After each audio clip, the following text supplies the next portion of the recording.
The best estimates in the United States suggest that about 17 million Americans have eating disorders.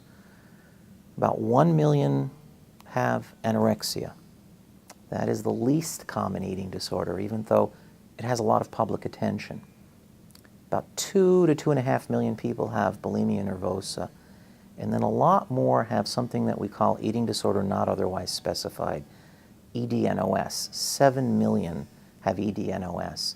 This is a lot like anorexia or bulimia, but it doesn't meet the full technical criteria that the medical community has applied in order to make those diagnoses. For example, there may be an individual who has all the symptoms of anorexia, obsessed with weight and dieting, restricting food, loss of menstrual period, but she's not quite thin enough to be considered anorexic. Maybe she's only 87% of her medically expected weight instead of 85%. So we can't diagnose her as having anorexia. That's ed-nos.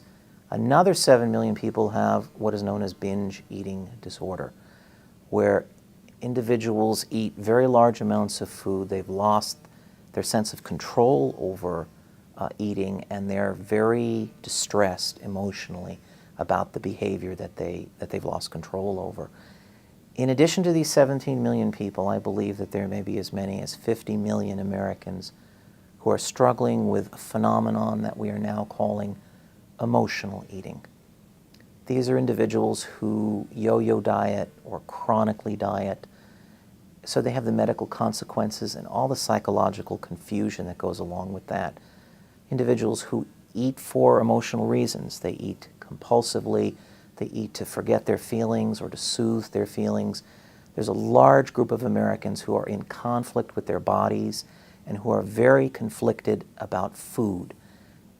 There are many reasons why that is the case in our society, but I would say roughly 50 million people are struggling with that emotional eating issue. And we as a healthcare community are just beginning to realize this and find ways of helping these individuals.